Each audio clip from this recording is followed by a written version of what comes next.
mga ka-viewers, narito tayo ngayon sa Rodillas. Tapat ng Rodillas. Yan po yung nice pansita na ating pupuntahan ngayon mga ka-viewers. Yan. Nandiyan po si Kuya Nice. Hinatay po niya ako. Dito magkano yan? 30 pesos.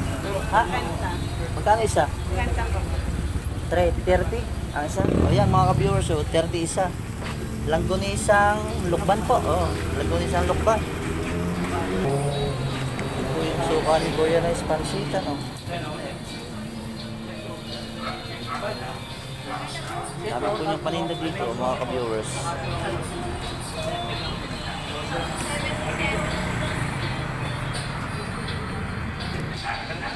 Ito po yung kanyang pwesto ni Kuya Nice.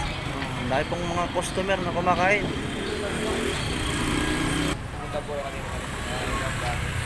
Mga ka-viewers, narito na ako ngayon kay Kuya Nice. Ito si Kuya Nice. Napuntaan na natin mula tayo sa Infanta. Nakagating tayo na, kaya maski maulan, okay lang. Nagala tayo. Kaya na mo, dami na ito dito.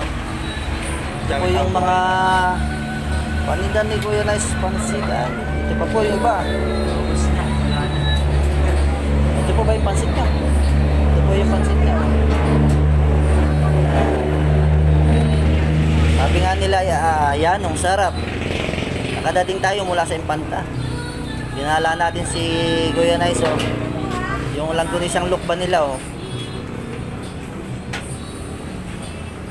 Dami po niyang paninda dito. Lahat po ng gusto pa rito, pwede po kayong dumalaw dito. Malapit lang po ito sa may Rodillas. Ito po, oh. May suka pa siya dito. Special, sariling luto. Ayan mga ka-viewers, ang daming nabili, oh. Dami pong bumibili kay Kuya Nice. Ito po yung sikat dito sa Tayabas. Ito po si tatay, oh, kumakain. Tatay, kumusta ang pansit po? Suabe. Sabi daw. Yan ang sarap. Narinig naman ninyo mga ka-viewers, oh. Yan ang sarap daw. Tatry natin yan. 20 to 20, no? Tapos sa Pilipinas niya, 7. Yan ang sarap daw do.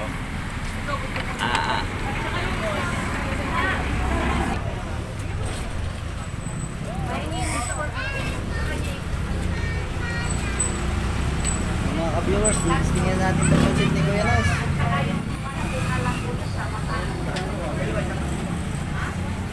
Suka. May itlog pa ng pugi na kasama. Sakto po yan. Unang tikim.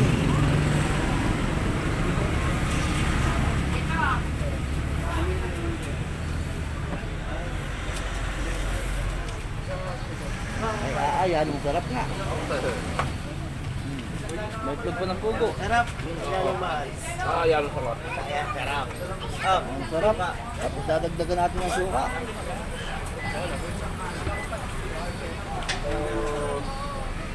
Yan ang sarap na lang ang pinito. Taga dito ba kayo? Dati ba yan?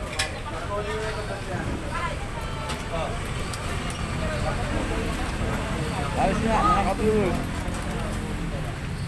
Mas na malayo pinagmulan. Infanta.